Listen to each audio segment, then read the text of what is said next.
सिद्धांत चक्रवर्ती आचार्य नेमिचंद्र भगवान की जय बोलो शास्त्र चक्रवर्ती समाधि सम्राट आचार्य शांति सागर जी महाराज की जय बोलो प्रातः स्मरणीय गुरुदेव समंत भद्रमणि महाराज की जय बोलो परम पूज्य आचार्य प्रवेश सुंदर सागर जी महाराज की जय बोलो परम पूज्य मोदीक्षा गुरु वात्सल सिंधु आचार्य श्वेत सागर जी महाराज की जय।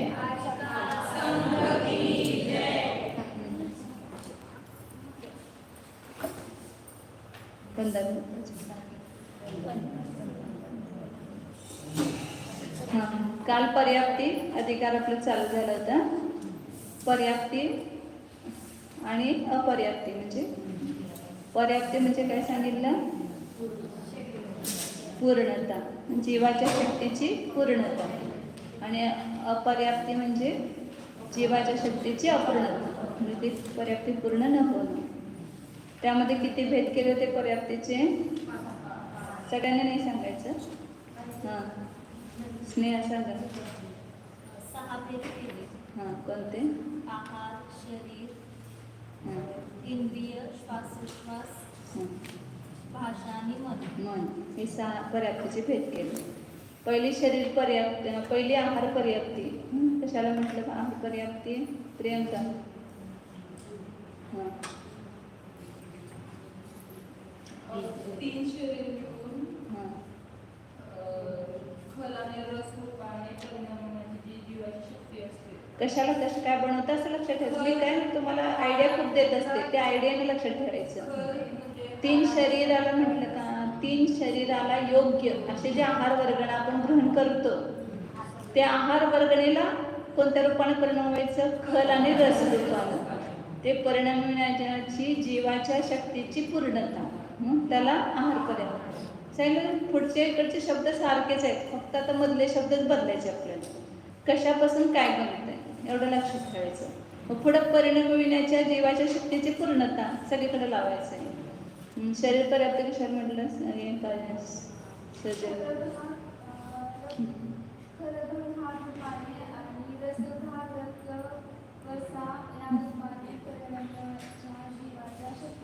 पूर्णतेला शरीर पर्याप्ती म्हणतात। इंद्रिय पर्याप्ती तुम्ही सांगता?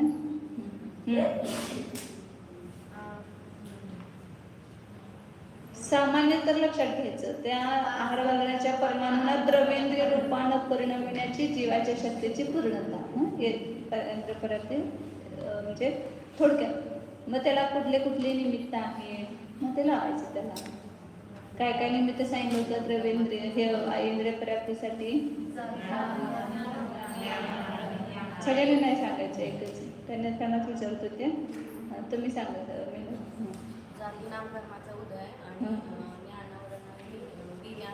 कर्माचा क्षोभक्षम, ज्ञानावरण आणि वीर्यांक्रय कर्माचा क्षोभक्षम असताना, आणि कुठल्या जाती नाम कर्माचा उदय असेल तेवढी इंद्रिय पर्याप्ती होणार। 1 इंद्रिय असेल तर 1, 2 इंद्रिय असेल तर 2, त्या जाती नाम कर्मावर अवलंबून आहे ना किती इंद्रिय पर्याप्ती होणार ते। नंतर त्यानंतर चौथं कोणतं सांगितलं होतं? श्वासोच्छ्वास पर्याप्ती।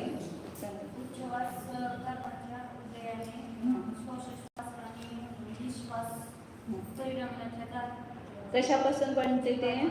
तशा आहार वर्णाच्या परमाणूंना श्वासोच्छ्वास रूपानं परिणाम होण्याची जीवाची शक्तीची पूर्णता, म्हणजे ती शक्ती आली, मग त्याच्यानंतर ते कार्य होत राहील पूर्ण जीवनभर।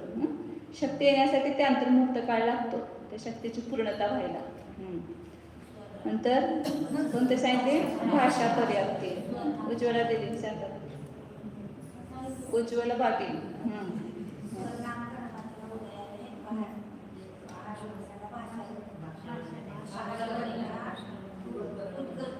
थांबा, बोलू नका मध्ये कोणी। आता तुम्हाला बघायची गरज नाही, तुमचं आता किती वेळ झालंय।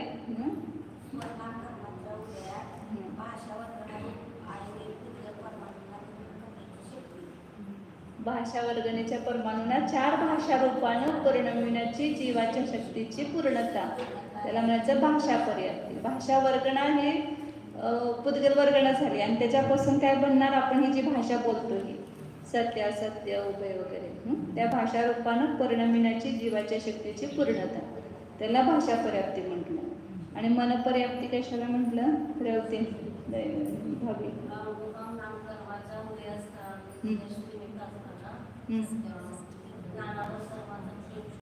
नो इंद्रियावरण कर्माचा क्षौक्षम आणि वेदांतराय कर्माचा क्षौक्षम असताना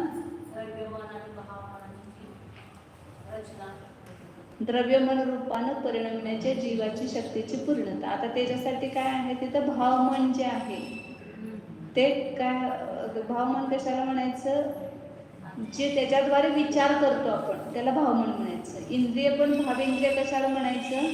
तर त्या द्रव्येंद्रियाच्या निमित्तात जे आपण विचार करतो, जे जाणतो त्याला भावेंद्रिय म्हणायचं. त्याने स्पर्शेंद्रिय ही द्रव्येंद्रिय आहे. हे जे शरीर हे स्पर्शेंद्रिय द्रव्येंद्रिय आहे. ही इंद्रिय पर्याप्ती होणार. ते द्रव्येंद्रिय रूपाने ते पुद्गल परमाणू परिणमणार आणि त्याच्याद्वारे आपण जाणणार त्याला म्हणायचं भावेंद्रिय. म्हणजे गरम आहे हा स्पर्श झाला आपल्याला, त्या स्पर्शाचं ज्ञान झालं तर त्याला म्हणायचं भावेंद्रिय. स्पर्शाचं लब्धोपयोग भावेंद्रिय आहे की नाही? जाणण्याची शक्ती आणि जाणणारूपचे व्यापार त्याला म्हणायचं भावेंद्रिय. म्हणजे डोळ्यानं आपण हे पांढरं आहे हे जाणलं, ह्याला भावेंद्रिय म्हणायचं. भावेंद्रिय इथं कुठं नाही येत. भावेंद्रिय ही ज्ञानाची पर्याय. भावमन पण ज्ञानाची पर्याय आहे. विभाव पर्याय परंतु ज्ञानाची, ज्ञानगुणाची पर्याय म्हणून ते आत्म्याचीच पर्याय आहे. एकेंद्रियाने किती पर्याप्ती असतात सगळ्यांनी सांगायचं नाही. मांडव करते मी सांगत. एकेंद्रियाने किती पर्याप्ती असतात? कोणत्या कोणत्या? 4. म्हणजे ओळीनं 4 असतात. आणि संज्ञी पंचेंद्रिय जीवाला किती पर्याप्ती असतात? 22.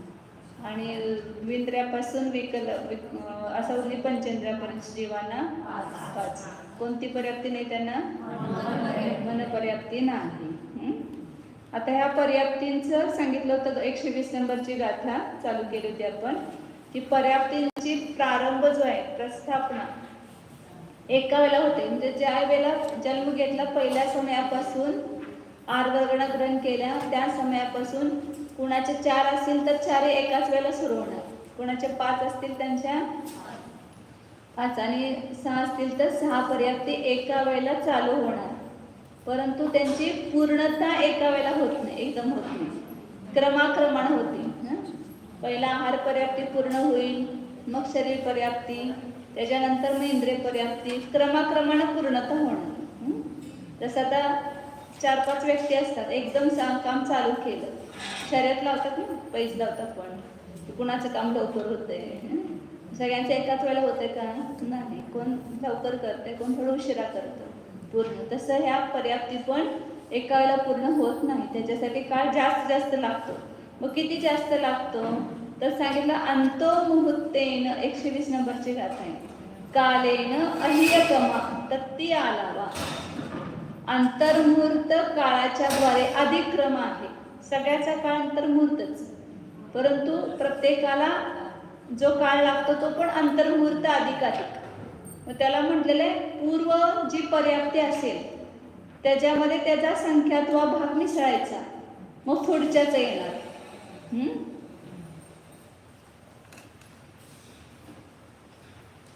आता एक अंकसंदृष्टीनं आपण मांडलं की जन्मल्यापासून आहार पर्याप्ती पूर्ण व्हायला काळ किती लागला? 1/64 समय लागला. आहार पर्याप्तीचा काळ 1/64 समय मांडलं समजा आपण. आणि 15 उठलंच केलं.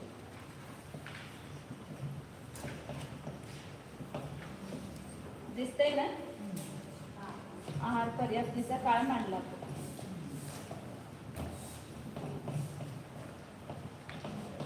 आता शरीर पर्याप्ती पूर्ण व्हायला किती काळ लागणार? ह्याच्यापेक्षा ह्याचा संख्यात्वा भाग ह्याच्यामध्ये अधिक करायचा.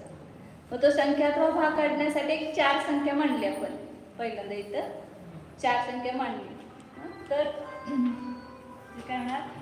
आहार पर्याप्ती, आता आ लिहिते नुसतं मी आणि प लिहिते, अधिक आहार पर्याप्ती आणि त्याला संख्यात्वाला भागायचं. कुणाचा काळ येणार? हा शरीर पर्याप्तीचं काळ येणार. दिसतंय का?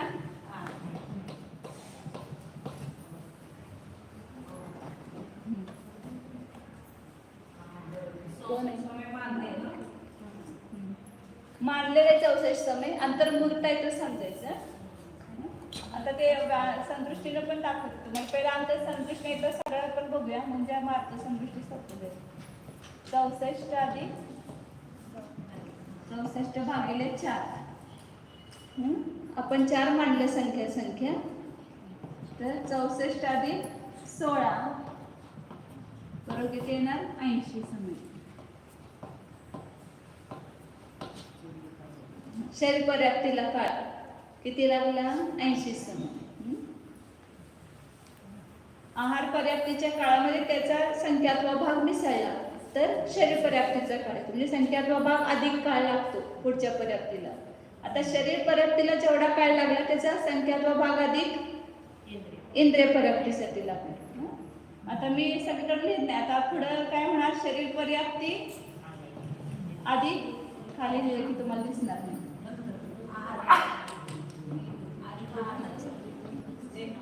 शरीर पर्याप्ती भागिले शरीर पर्याप्ती भागिले संख्या. काय चाललं तुमचं? ते दिसत नाही का? फळ्याचं दिसत नाही का?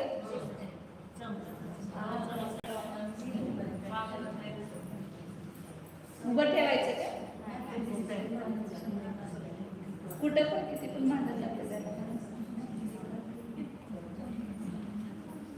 ते ह्याच्यामध्ये बदलले पुस्तकामध्ये ते बरोबर आहे. हे अंक सगळे कल्पित आहेत त्यामुळे किती पण मांडलं तर तुम्ही तुमच्या मनाने केलं तरी पण चालतंय. सगळं कल्पितच गणित आहे. वास्तविक गणित दाखवते तुम्हाला. आता इथे आलं होतं 80. 80 मध्ये 80 भागिले 4 म्हणजे किती येणार?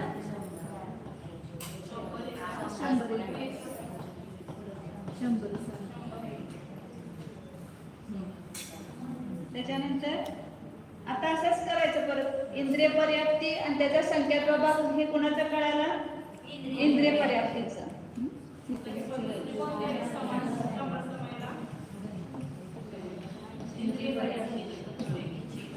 आता इंद्रिय पर्याप्तीच्या काळामध्ये त्याचा संख्यात्वा भाग जोडायचा. इंद्रिय पर्याप्तीचा काळ 100 समय आहे समजा मांडला आणि त्याच्यामध्ये पुन्हा त्याचा संख्यात्वा भाग मिसळला 4 म्हणजे 25 येणार ना. 100 भागिले 4 किती येणार? 100 अधिक 25 बरोबर 125 समय. हा कशाचा झाला? इंद्रिय श्वासोच्छ्वास.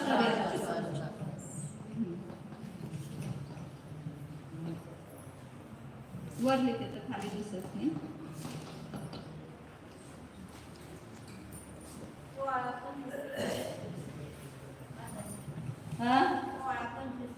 तुमच्या नोट्स मध्ये वेगळं दृष्टांत दिला असेल अंक संदृष्टीचा, परंतु आता हा आम्ही पुस्तकामध्ये मी बदललाय त्यामुळे तो दिला. हा काय पण मानलं तर काय पण चालतंय. फक्त एक शुद्ध समजण्यासाठी आहे गणित. वास्तविक गणित नाहीच आहे ते, समजण्यासाठी आहे फक्त.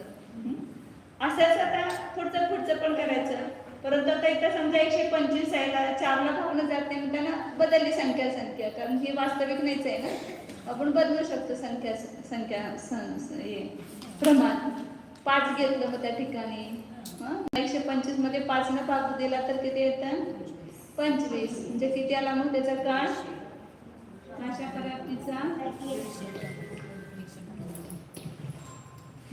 पर्याप्तीचा काळ किती येणार? 125 अधिक 125 भागिले 5 म्हणजे 125 अधिक 25 बरोबर 50. नाही 25 अधिक 25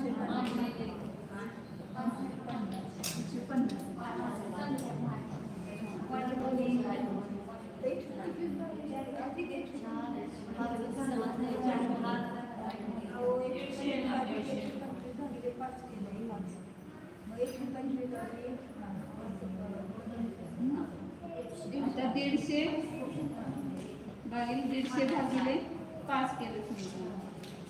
किती येणार? 130 येणार. 180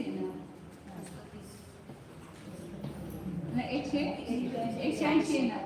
हे 30 येणार आणि 180.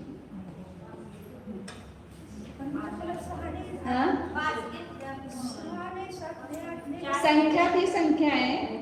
इथं 4 घेतली आपण संख्या आणि इथं 5 घेतली संख्या. 4 पण संख्याच आहे, 5 पण संख्यातच आहे ना. त्यामुळे ते गणित बसवण्यासाठी संख्या बदलली आणि तिथं संख्यात्वा भागच घ्यायचा आहे. त्यामुळे संख्या कोणती पण घेतलं तर चालतंय.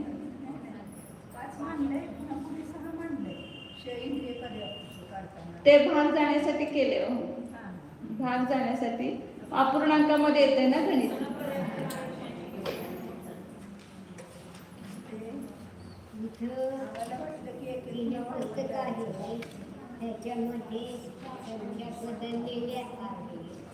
त्यांना त्यांच्याकडे द्यायचं आहे, राहू देतात.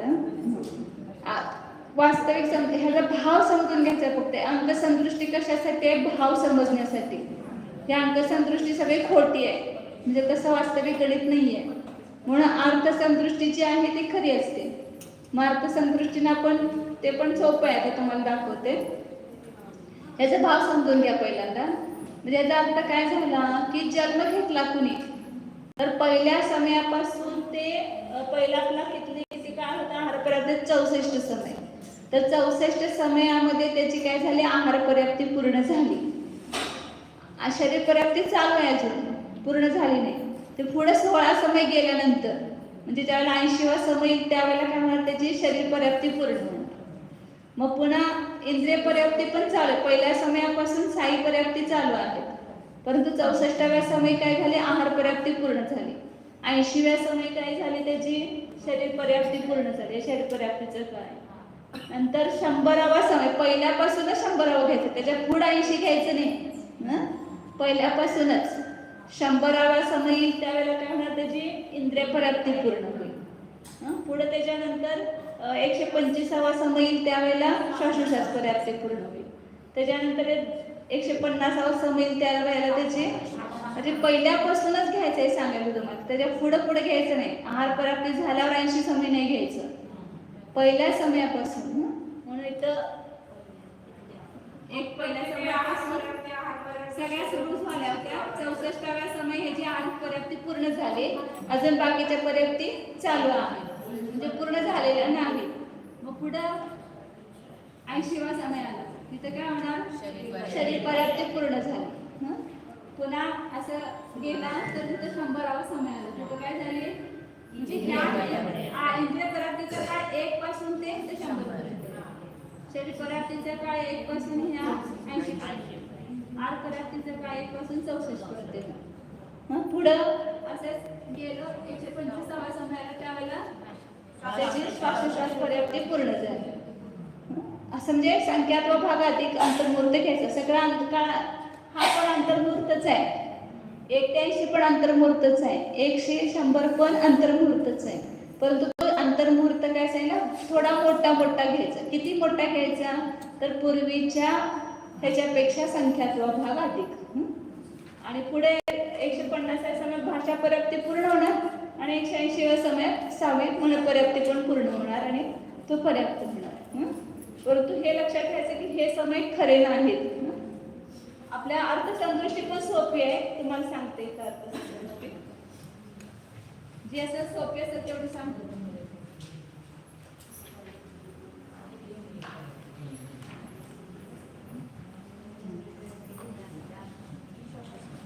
पहिली आहार पर्याप्तीचा काळ किती आहे? अंतर्मुहूर्त. अंतर्मुहूर्त म्हणजे कशाला म्हणतात? 2 आणि संख्यात, म्हणजे 2 ही आवलीची संदृष्टी आहे. आहार पर्याप्तीचा काळ किती आहे? आवली आणि संख्यात, म्हणजे संख्यात आवली म्हणजे अंतर्मुहूर्त. म्हणजे आहार पर्याप्ती पूर्ण व्हायला काळ किती लागणार? संख्यात आवली काळ लागणार, म्हणजे अंतर्मुहूर्त लागणार. आता ह्याच्यापेक्षा शरीर पर्याप्तीचा काळ काय आहे? अधिक आहे. संख्यात्व भाग अधिक आहे. महिला काय करायचं? संख्याताने भागायचं. संख्याताची संदृष्टी 4 मानलेली आहे. किती मानलेली आहे? 4. मग काय होणार इथं? अंतर्मुहूर्त भागिले 4. आता परवा एक नियम सांगितला मी, त्याच्यावरून एकदम गणित सोपं जाते आपलं. ह्याचे समच्छेद वगैरे करायची पण गरज लागणार नाही. असं आपण मग काय करणार, समच्छेद करणार, 4 भागणार आणि 4 गुणणार. आणि मग त्याच्यामध्ये समान संख्या काढणार आणि मग ह्या 4 मध्ये इथला 1 मिसळायचा, असं करणार. परंतु हे सगळं करायची गरज नाही. तुम्हाला जो नियम सांगितला त्या नियमाप्रमाणे एकदम सोपं आहे. कुठल्याही संख्येमध्ये त्याचा जितवावा भाग मिसळायचा असेल त्यामध्ये 1 अधिक करून गुणायचं, ते उत्तर आलं. जसं हा मिसळायचा ना 4था भाग, अंतर्मुक्त भागिले 4 आणि ह्याच्यामध्ये 1 अधिक करून मिसळायचं म्हणजे 5. हे उत्तरच आलं. कुठल्याही संख्येमध्ये त्याचा जितवावा भाग आपल्याला मिसळायचा असेल त्या संख्येचा, तर काय करायचं, त्या भागाकारामध्ये 1 मिसळून गुणायचं. जसं उदाहरणार्थ हेच उत्तर येते की नाही बघा, आपण समच्छेद करून काढलं की हे करून दाखवते तुम्हाला. समच्छेद करणार काय करणार आपण, अंतर्मुहूर्त गुणिले 4 भागिले 4 अधिक अंतर्मुहूर्त भागिले 4. आता याच्यामध्ये काय करायची, समान संख्या काढायची. हे दोन्ही मध्ये समान कोणती आहे, ही संख्या समान. अंतर्मुहूर्त भागिले 4 आणि या 4 गुणाकार मध्ये ह्याचा 1 गुणकार, सगळं गेलं म्हटलं तर तिथे 1 असतंय गुणकार. तो 4 मध्ये 1 गुणकार मिसळला काय होणार, 5. ते गुणाकार असतो याच्यामध्ये. म्हणून सरळ काय करायचं, ज्या संख्येने भागल त्या संख्येमध्ये 1 मिसळून गुणायचं त्या संख्येला, म्हणजे मग ते उत्तरच आलं आपलं. हे सोपी पद्धती. ते पहिल्यांदा जे दिलेले आहे तुम्हाला गणिताचं पहिल्या नोट्समध्ये, गणिताचे प्रकार पहिल्या नोट्समध्ये, ते असे सगळे हे सांगितले, ते फॉर्म्युले सांगितले त्याच्यामध्ये कसं उत्तर काढायचं. आता पुढं दुसरा कशाचं काळजीचं आपण उत्तरच लिहून टाकूया. शरीर पर्याप्तीचा काळ किती झाला, अंतर्मुहूर्त 5 भागिले 4. आता इंद्रिय पर्याप्तीचा काळ कसा येणार, ह्या शरीर पर्याप्तीच्या काळामध्ये. शरीर पर्याप्तीचा काळ लिहूया पहिल्यांदा. ह्याच्यामध्ये ह्याचा संख्यात्मक भाग मिसळायचा आहे. मग सोप्या पद्धतीने काय करायचं, संख्यातनं भागायचं आणि 1 अधिक संख्यातनं गुणायचं, झालं. 4 ने भागलं आणि 5 ने गुणलं तर काय झालं, तो इंद्रिय पर्याप्तीचा काळ आला. ते सगळं समच्छेद वगैरे करत बसण्याची गरज नाही तिथं. आता श्वासोच्छ्वास पर्याप्तीचा काळ किती येणार, तिथं वरच. हा हे पूर्वीचा काळ घ्यायचा, हा शरीर पर्याप्तीचा, त्याला 4 ने भागला आणि 5 ने गुणलं, म्हणजे 4था भाग अधिक झाला त्याच्यामध्ये. तुम्हाला अंकगणिताने परवा दाखवलं होतं ना, 100 मध्ये 100चा 4था भाग मिसळायचा आहे, तर काय करायचं, त्याला 4 ने भागायचं आणि 5 ने गुणायचं, झालं. 4 ने भागलं 25 आलं आणि 25 पाचे 1400, 125 झाले. हा फॉर्म्युला लक्षात ठेवायचं, ज्या संख्येनं भागतो त्या संख्येमध्ये 1 मिसळून गुणायचं, म्हणजे ते उत्तरच आलं. आता हा अंतर्मुहूर्तच, छोटा अंतर्मुहूर्त. त्याच्यामध्ये त्याचा संख्यात्मक भाग मिसळला की शरीर पर्याप्तीचा काळ झाला. शरीर पर्याप्तीमध्ये त्याचा संख्यात्मक भाग, शरीर पर्याप्तीचा संख्यात्मक भाग मिसळला की इंद्रिय पर्याप्तीचा काळ झाला. इंद्रिय पर्याप्तीचा काळ झाला. आता भाषा श्वासोच्छ्वास पर्याप्तीचा काळ किती होणार, अंतर्मुहूर्त आणि 4 हा कुणाचे, इंद्रिय पर्याप्तीचा काळ. आता पुन्हा काय करणार आपण, त्याला 4 ने भागायचं आणि 5 ने गुणायचं.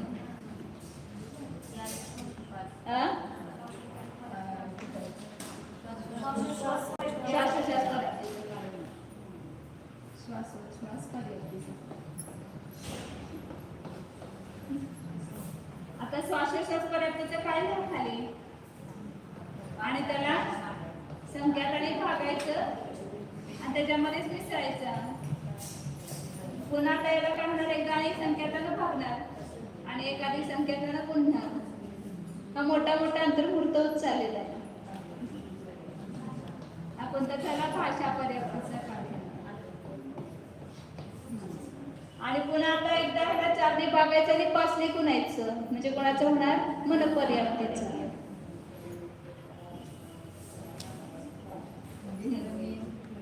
हे सगळे गुणाकार केले, हे सगळे भागाकार केले की त्याचा तो अंतर्मुहूर्त येणार, म्हणजे मोठा अंतर्मुहूर्त यायचा. अधिक अधिक आहे, काळ काय आहे, प्रत्येक पर्याप्तीचा काळ अधिक अधिक आहे, गुणित नाहीये. हे लक्षात ठेवायचं. त्याच्यामध्ये त्याचा संख्यात्मक भाग मिसळायचा अर्थ काय होतो, अधिक. आर पर्याप्तीपेक्षा पर्यंतचा काळ अंतर्मुहूर्त अधिक आहे, म्हणजे गुणित नाहीये, त्याच्या दुप्पट तिप्पट किंवा चौपट असं नाहीये. मन पर्याप्तीचा काळ किती येणार, अंतर्मुहूर्त भागिले 4 4 हा भाषा पर्याप्तीचा काळ आहे. त्याला पुन्हा 4ने भागलं आणि 5ने गुणलं, त्यावर भाषा पर्याप्तीचा काळ. एवढी संदृष्टी सोपी असते. तुम्हाला तर तिथं आंकड्यामध्ये 5 4चा भाग गेला की 25 येते, मग विसरायचं एवढं, इथं काहीच करायचं नाही, आहे तसं ठेवत जायचं असं. परंतु हे वाचते हे अंतर्मुहूर्त आहे आणि अंतर्मुहूर्ताला एवढ्या वेळा भागला आणि एवढ्या वेळा गुणलेला.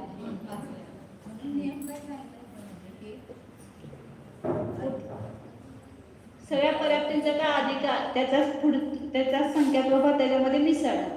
मग जेवढा भाग मिसळायचा असेल, ज्यानं बघून भागू त्याच्यामध्ये 1 अधिक करून गुणायचं, म्हणजे त्याच्यामध्ये ते मिसळलं आपण, म्हणजे त्याची बेरीज झाली म्हणायची, त्याचं उत्तर आलं. बहुभाग काढायचा असेल तर 1 कमी करून गुणायचं आणि त्याच्यामध्ये अधिक करायचं असेल तर 1 अधिक करून गुणायचं. आता पुढं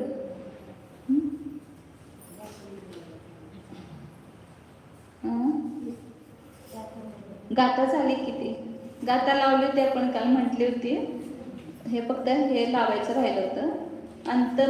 अंतर्मुहूर्त काळेन अह्यकमा, त्याच्यानंतर मुहूर्त काळानं अधिक अधिक क्रम आहे. आणि तत्तीय आलावा, तत्तीय आलावा म्हणजे तेवढाच आलाप म्हणजे अंतर्मुहूर्त. त्याचे जे हे आहे प्रमाण आहे ते समानच आहे. सगळ्या पर्याप्तींचा काळ किती आहे, अंतर्मुहूर्त. एकेका पर्याप्तीला पूर्ण व्हायला काळ किती लागणार, अंतर्मुहूर्त. आणि सगळ्या पर्याप्तीचा मिळून पण काळ किती येणार, अंतर्मुहूर्त. आहार पर्याप्तीला पण अंतर्मुहूर्त, शरीर पर्याप्तीला अंतर्मुहूर्त, परंतु तो पुढचा अधिक अधिक आहे. आणि सगळ्या पर्याप्ती मिळून सुद्धा काळ किती आहे, अंतर्मुहूर्तच आहे. खूप छोटा काळ आहे तो. म्हणजे आपण जन्म घेतला की 1 मिनिटात सगळ्या म्हणा समजा पर्याप्ती सगळ्या पूर्ण होतात. आणि मग त्याच्यानंतर पर्याप्तीची पूर्णता झाली की त्याच्यानंतर कार्य चालू राहते. जसं आता तुमचं ते काहीतरी हे करून आणायला लागते की अधिकार प्राप्त करायचं, म्हणजे कुठलं पण बांधकाम करायचं असेल तर सरकारची काय घेऊन लागते, तिथं परवानगी घेऊन लागते ना. मग परवानगी आज घेतल्यानंतर मग काय होते, काम चालू होते स्टार्ट. तसं इथं ही पर्याप्त पूर्ण झाली म्हणजे तुम्हाला हे मिळाले, परवानगी मिळाली. आता सगळे आहार वर्गना ग्रहण करून शरीर बनवण्याचं कार्य, तुमची बिल्डिंग सुरू. आता सगळं चालूच आहे आपले, सारखं प्रत्येक समयाला आहार वर्गना ग्रहण करतोय आणि त्याचे शरीर पर्याप्ती इंद्रिय पर्याप्तीमध्ये म्हणजे असं ह्याच्यामध्ये रूपांतर चालूच आहे ग्रहण करून. आहार सदैव आहे ना जीव. आपल्या विग्रहगती सोडला की जीव काय असतो, आहारक. म्हणजे काय करतो, आहार काय म्हणजे प्रत्येक समयाला आहार वर्गना ग्रहण करतो आणि त्या आहार वर्गण्यांना खलरस भाग रूपानं परिणमतो. त्याच्यानंतर त्या 1 महिन्यामध्ये ते सगळे त्याचं 7 ह्याच्यामध्ये रूपांतर होतं, 7 धातूमध्ये. म्हणजे फक्त आपण खाऊनच आपलं शरीर वाढत नाही.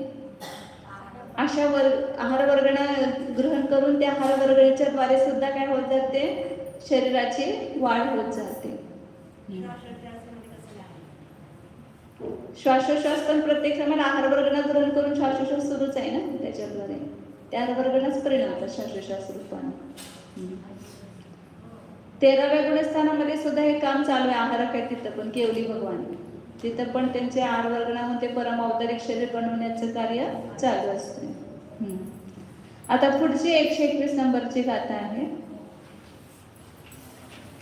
आता 2 विभाग सांगतात की पर्याप्त आणि निवृत्त पर्याप्त याचा काळ. 121 गाथा आहे ती गाथा. हे शास्त्रच आहे. आता जे छापा लागले ना त्याची प्रूफच आहे हे. एकदम क्लिअर आहे सगळं, म्हणजे असं गाथा, अर्थ, टीका, विशेषार्थ सगळं आहे. पच्यतयस्य उदये पच्यतस्य उदये नियनिय पच्यते विठ्ठितो होदी जाव शरीरम पुण्यम निवत्य पुण्य गोताव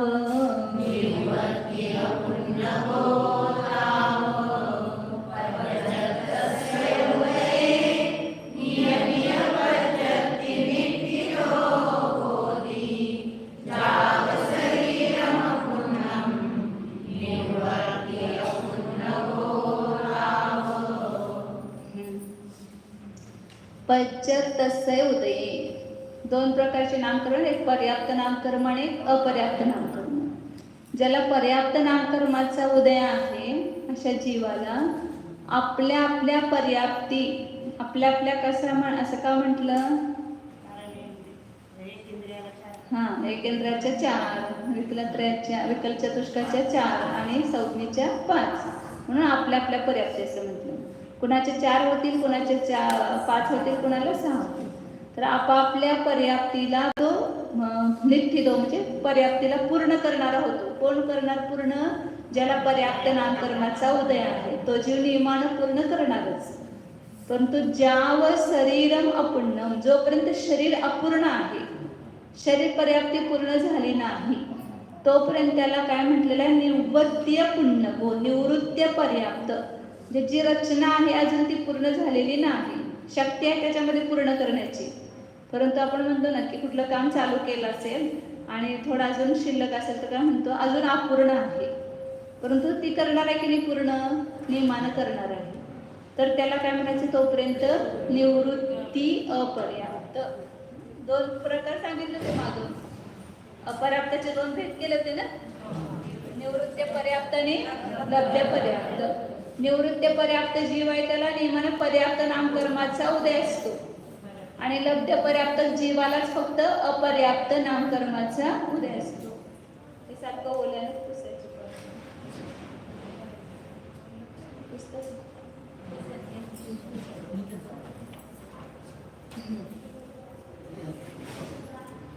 तर निवृत्त पर्याप्तचा काळ किती आहे? तर शरीर पर्याप्ती अपूर्ण, म्हणजे शरीर पर्याप्तीला 1 समय कमी आहे तेवढा काळ तिथं ह्याच्यापर्यंत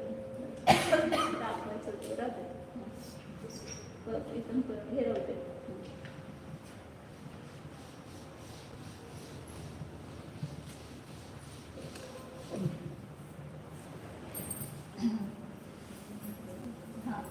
अपर्याप्ताचे 2 भेद केले.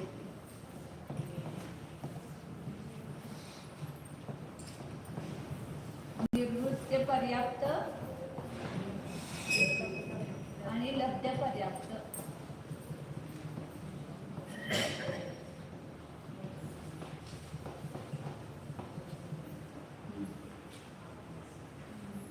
निवृत्त पर्याप्त जीव जो आहे त्याला पर्याप्त नामकर्माचं उदय आहे, आणि लब्ध पर्याप्त जीवाला अपर्याप्त नामकर्माचा उदय असतो.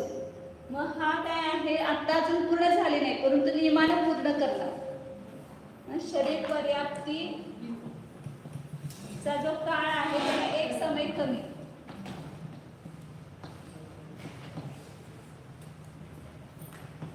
काळ -1 समय. इथपर्यंत तो काय म्हणणार आपण? निवृत्त पर्याप्त जीव आहे. अजून शरीर पर्याप्त, आता जसं इथं 80व्या समयात शरीर पर्याप्ती पूर्ण होणार, मग 79व्या समयापर्यंत काय म्हणणार आपण? निवृत्ती पर्याप्त पहिल्या समयापासून ते 79 समयापर्यंत काय असणार तो निवृत्ती पर्याप्त. वास्तविक गणितामध्ये आपण बघितलं शरीर पर्याप्तीचा काळ अंतर्मुहूर्त आणि 4 न भागला आणि 5 न भागला हा शरीर पर्याप्तीचा काळ आहे. आता काढलं ना आपण त्याच्यामध्ये एक समय कमी करायचा. एवढा काळ काय कशा कुणाचा आहे निवृत्ती पर्याप्ताचा. आणि तो पर्याप्त नामकर्माचा ज्याला उदय तोच जीव आहे आणि तो पुढे काय करणार आहे नियमानं सगळ्या पर्याप्ती पूर्ण त्याच्या आपल्या आपल्या पर्याप्ती पूर्ण करणार. म्हणून त्याला काय म्हणायचं निवृत्ती पर्याप्त.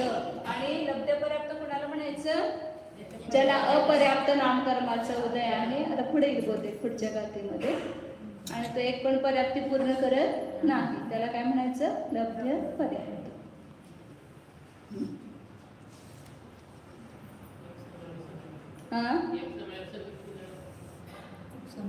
एक मायनस एक असं एक कमी करायचं संदृष्टीमध्ये एक कमी असेल तर ना बरं हा तोपर्यंत तो निवृत्ती पर्याप्त. आणि 80व्या समय काय झाला तो पर्याप्त झाला. भले बाकीच्या पर्याप्ती पूर्ण झाल्या नाहीत तरी पण त्या जीवाला मग पर्याप्त म्हणतात. शरीर पर्याप्ती पूर्ण व्हायच्या अगोदर एक समयापर्यंत त्याला निवृत्ती पर्याप्ती ही संज्ञा आहे. आणि शरीर पर्याप्ती पूर्ण झाल्या की ते पुढच्या सगळ्या पर्याप्ती होतातच म्हणून त्याला पर्याप्तच म्हटलं. अजून बाकीच्या पर्याप्ती पूर्ण झाल्या नाही तरी सुद्धा त्या जीवाला पर्याप्त म्हटलं. म्हणून तिथं त्याने दिलं ना ज्याव शरीरम अपूर्णम जोपर्यंत शरीर अपूर्ण आहे तोपर्यंत त्याला काय म्हटलेलं आहे निवृत्ती पर्याप्त असं म्हटलेलं आहे. पुढे जाऊया.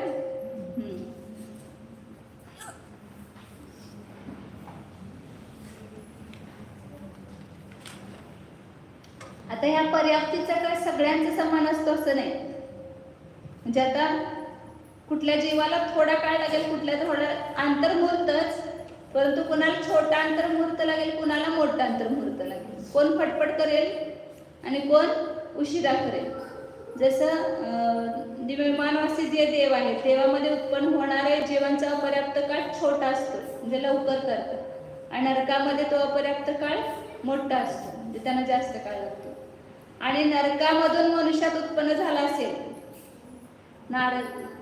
नरगतीतून येऊ शकतो ना मनुष्यगतीमध्ये तो आला असेल तर त्याचा अपर्याप्त काळ छोटा आहे.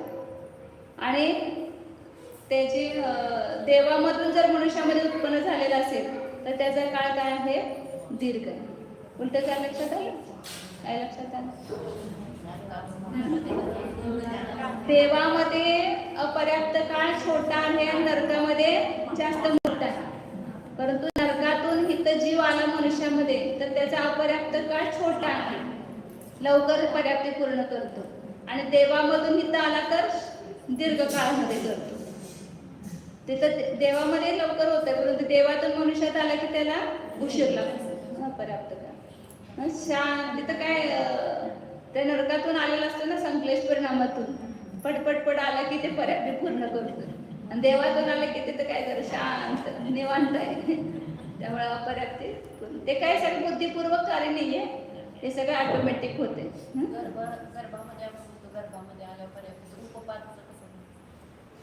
उपपात म्हणजे पहिला समय जन्माचा जो पहिला समय त्याला उपपात म्हणतात. मग तो विग्रहगतीमध्ये असेल किंवा रुजुगतीने गेला तर त्या गतीच्या मध्ये पहिला जो आहारकाचा काळ त्या समयामध्येच त्याचा उपपात योग होतो.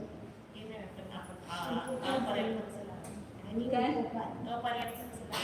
कुठं देवामध्ये निवृत्ती पर्याप्तच असतं की लब्ध पर्याप्त असतच नाही ना.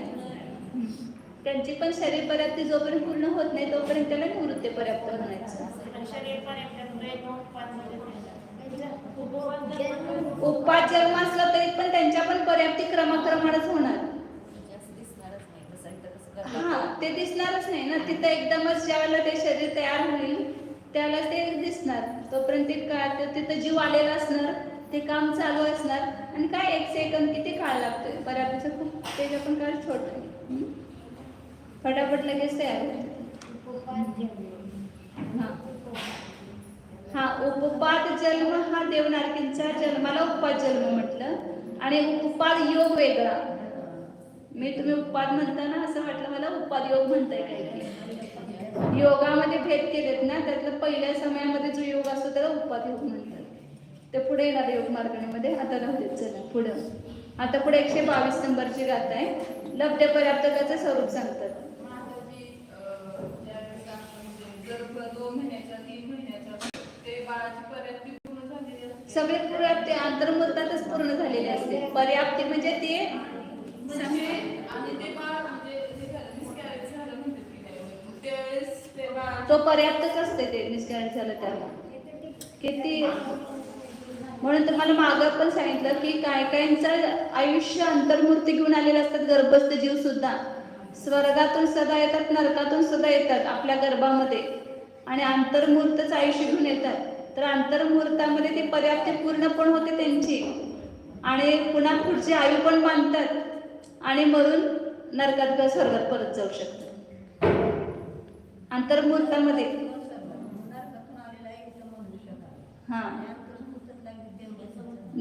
हा जाऊ शकतो.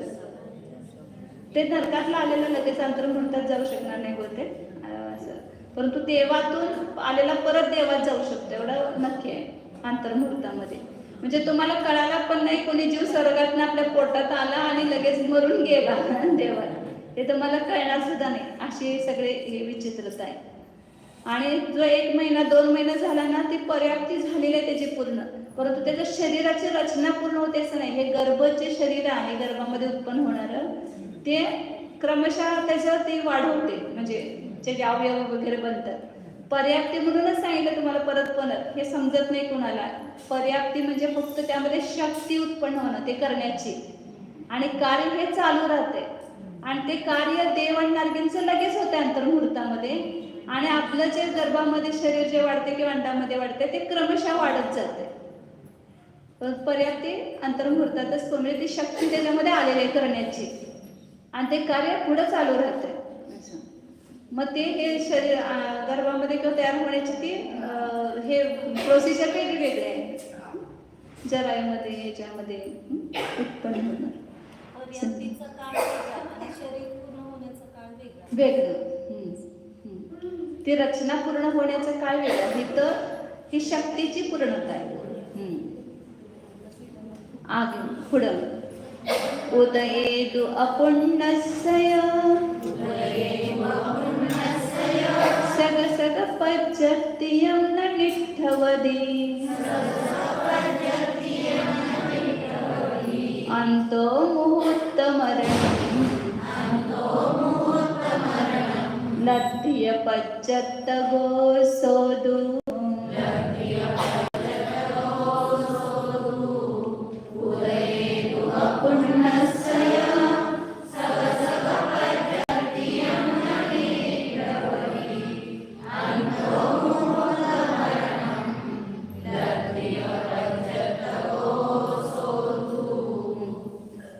आता तिथं निवृत्त पर्याप्तसाठी कुठल्या कर्माचा उदय सांगितला होता? पर्याप्त नामकरणाचा. आता अपर्याप्त कर्माचा ज्याला उदय आहे त्या पर्याप्त कर्माचा उदय असताना सग सग पज्जत्यं न निष्ठवदी आपापल्या पर्याप्ती, एकेंद्र असेल तर 4 पर्याप्ती चालू करणार, परंतु त्याची एक पण पर्याप्ती पूर्ण होणार नाही. त्याच्या अगोदरच मरण होणार. म्हणजे हे 8 पर्याप्ती पूर्ण व्हायच्या अगोदरच त्याला काय येणार? त्या ठिकाणी मरण येणार. म्हणजे तो श्वासोश्वासाचा सांगितलं ना 18वा भाग, त्याच्यामध्ये त्याचं एक आयुष्य तेवढंच असतं श्वासोश्वासाचा 18वा लब्ध पर्याप्त जीवाचं. तर अपर्याप्ताचा उदय आला असताना आपापल्या पर्याप्ती तो निष्ठापण करणं म्हणजे पूर्ण करणं, समाप्त करणं ते करत नाही. आणि अंतर्मुहूर्त मरण त्याला पण तो पण अंतर्मुहूर्तच आहे. श्वासोश्वासाचा 18वा भाग हा सुद्धा काय आहे?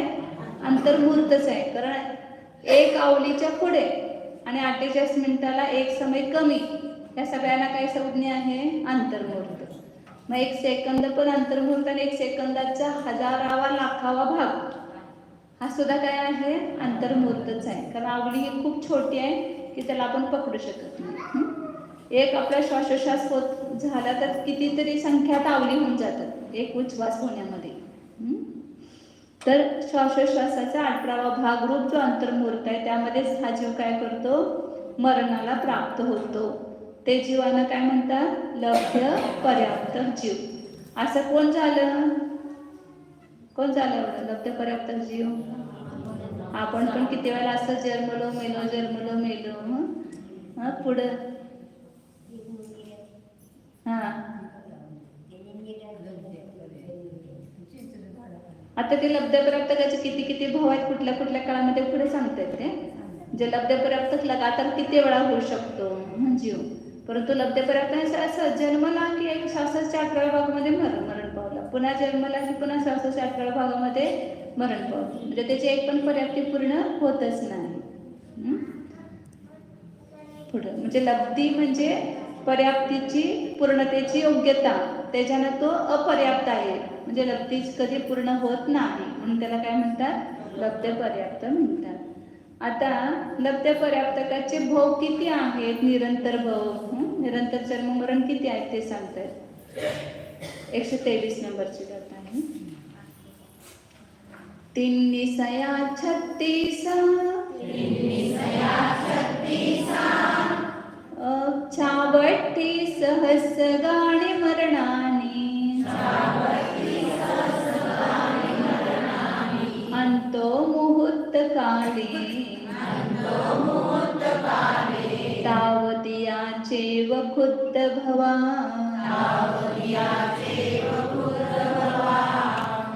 निसया 36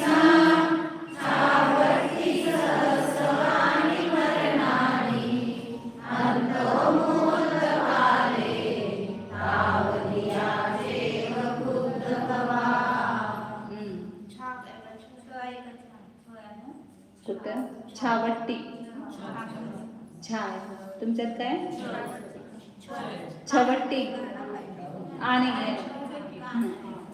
काना पाहिजे छावट्टी. 3 निसया 36 3 निसया म्हणजे 336 आणि 66,336 मरण अंतर्मुहूर्त काळे, एक अंतर्मुहूर्त काळामध्ये लगातार किती वेळा जन्म घेऊ शकतो, जे पहिल्यांदा एकदा जन्मला मेला किती श्वासोश्वासाच्या 18व्या भागामध्ये, पुन्हा दुसऱ्यांदा जन्म घेतला मेला, पुन्हा तिसरा जन्म घेतला मेला, असे किती वेळा होऊ शकतो लगातार 66,336. आणि हे 66,336 भाव व्हायला किती काळ लागणार, अंतर्मुहूर्त म्हणजे अंतर्मुहूर्त काळामध्ये म्हणजे 48 मिनिटं पण लागत नाहीत अंतर्मुहूर्त म्हणजे तिथं हे 66,336 भाव व्हायला. पुढे सांगणार आहेत किती काळ लागतो तो, 3,785 अंतर्मुहूर्त श्वासोश्वास लागतात त्याला. पुढे काढतोय आपण सगळं गणित त्याच्यामध्ये. तर त्या अंतर्मुहूर्त काळामध्ये एवढ्या वेळा जन्म मरण होऊ शकतंय 66,336 वेळा. आणि तावदियाचे खुद्द भावा तेवढेच काय झाले त्याचे शूद्र भाव, त्याला काय म्हणतात शूद्र भाव. जे लब्ध पर्याप्तकाचा एक भाव तो सगळ्यात छोटा भाव म्हणून त्याला काय म्हणतात शूद्र भाव. आणि त्याच्यात सुद्धा सांगतो आता तो इथं येत नाही, त्याच्यामध्ये सुद्धा त्याचा अकाल मृत्यू झाला तर अजून कमी होते आयुष्य, अकाल मृत्यू होते त्याचं पण, त्याचं पण आयुष्य कमी होऊ शकते त्याच्यात पण.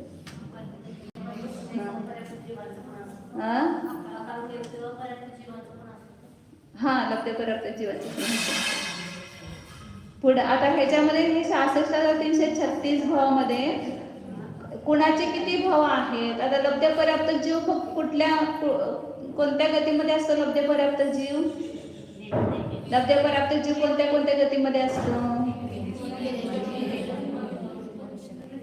सगळ्यांचे एक डोक्यामध्ये कल्पना काय असते, लब्ध पर्याप्त म्हणजे निगोरी, लब्ध पर्याप्त जीव तिर्यंचे पण आणि मनुष्य पण. आणि तिर्यंच्यामध्ये एक केंद्रांच्यामध्ये पृथ्वी, पाणी, अग्नी, वायू, वनस्पती सगळ्यामध्ये द्विंद्रिय, त्रिंद्रिय, चतुरिंद्रिय आणि संज्ञी पंचेंद्रिय ह्या सगळ्यामध्ये लब्ध पर्याप्त जीव असतो. सगळ्या भावामध्ये लब्ध पर्याप्त भाव आहेत. म्हणून मग कुणाचे किती आहेत एक केंद्रियामध्ये, शूद्र भाव ग्रहण एकेंद्रामध्ये वेगवेगळे आहेत ना, पृथ्वी पाणी, प्रत्येकाचे किती किती भाव आहेत ते सांगतायत इथं. 124 नंबरची गाथा आहे. सीती सट्टी तालम वियले 24 वोंती पंचखे छावट्टिंच सहसा सयंच पत्ती समेयखे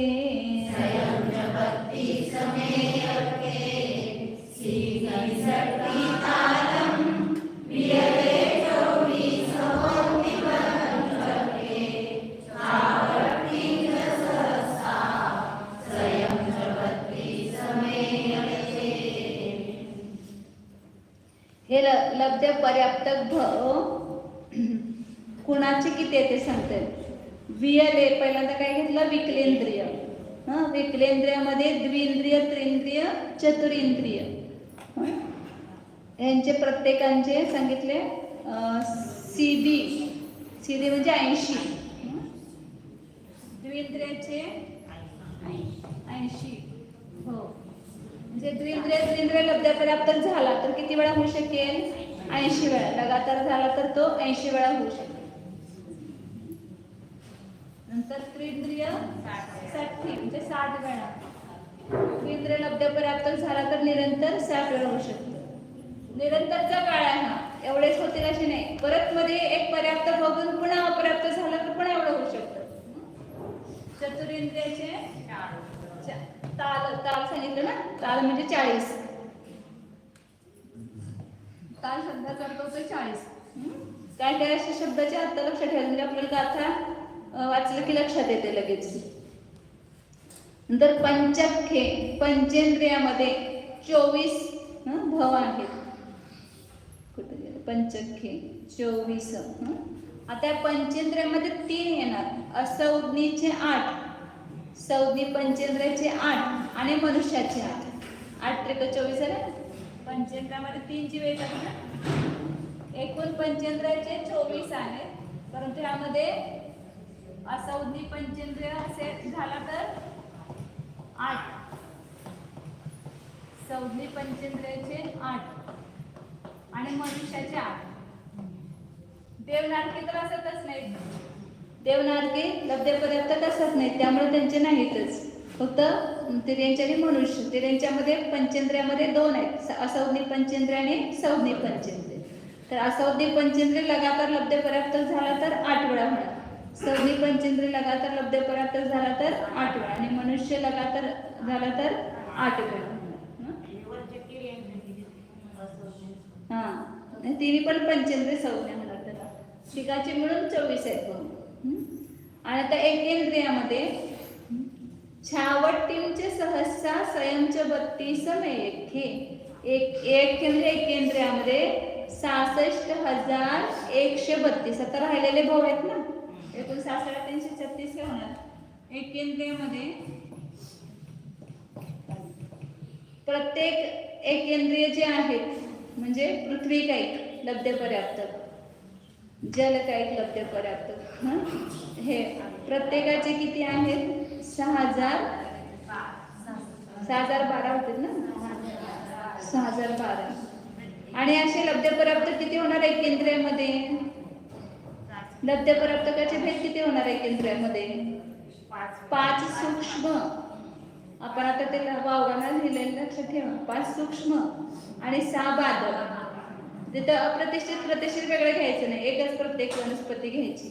मग किती होणार ते 11 भेद.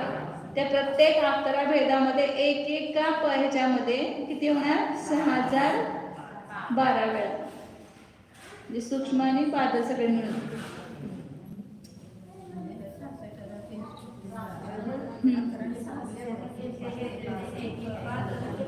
पुढच्या ह्याच्यात देतील ते 6,012.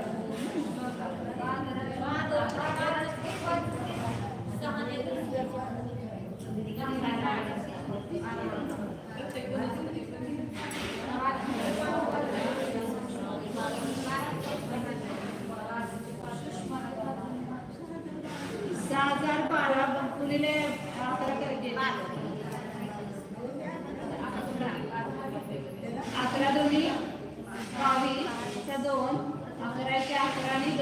13, आजचा 1, 11,0,01 आणि 11,766 आलं बरोबर.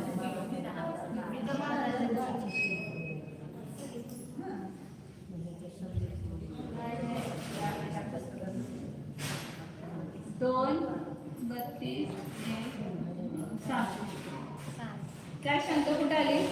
इथं बांधवचे पण 5 घेतले जाते, सूक्ष्माचे पण 5 घेतले. हा 5 आणि इकडे 5 आणि एक हे घ्यायचं, प्रत्येक वनस्पतीचं घ्यायचं. 5 बादर, 5 सूक्ष्म आणि प्रत्येक वनस्पती. मग प्रत्येक वनस्पती पण बादरच आहे की नाही, म्हणून मी 6 बादर घेतलं. त्यांनी वेगळं घेतलं बांधव. हा बरोबर. म्हणजे पृथ्वी, पाणी, अग्नी, वायू आणि साधारण वनस्पती यांचे सूक्ष्म आणि बादर घ्यायचे आणि प्रत्येक वनस्पती अशी 11 घ्यायची. ज्याला 11 आपण घेतो तर केंद्राची, तर कसं घेणार? 5 बादर, 5 सूक्ष्म आणि प्रत्येक वनस्पती असं घेतो. मग प्रत्येक वनस्पती पण बादर आहे म्हणून मी 6 बादर म्हटलं.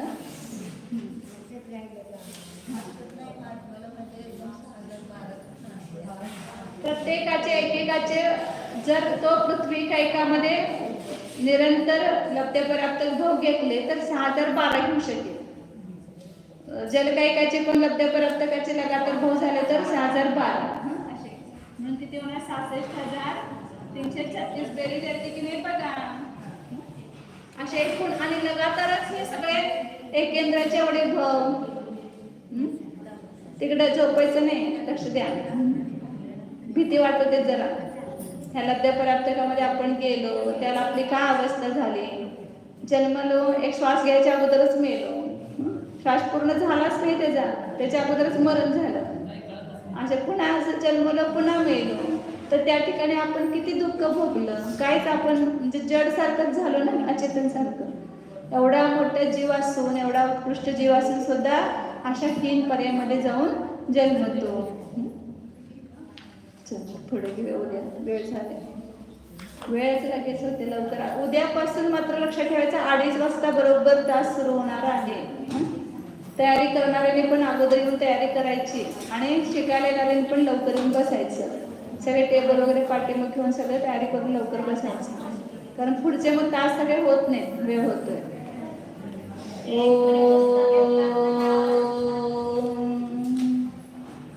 जाना हा मी शुद्ध चैतन्यमय जीवच आहे.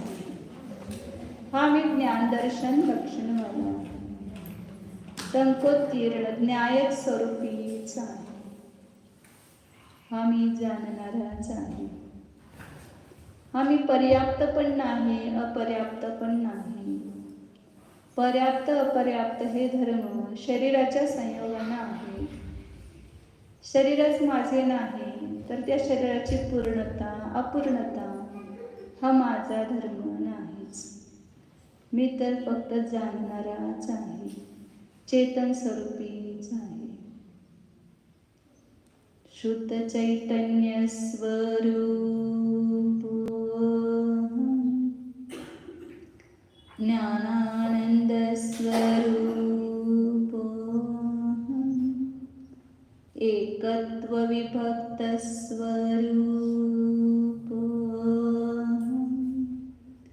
शुद्ध एको ध्रुव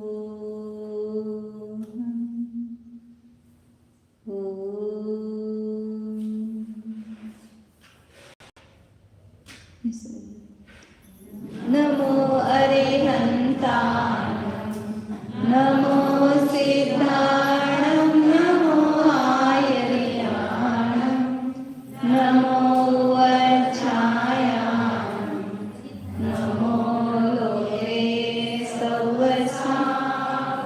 वेळ झाली तर एकच म्हणून उद्यापासून पर्युषण पर्व थांबा, 1 मिनिट थांबा, 1 मिनिट बसा. पर्युषण पर्वाला प्रारंभ होणार आहे, सगळ्यांना माहितीच आहे ना. आणि त्याचा कार्यक्रम फळ्यावर लिहिलेला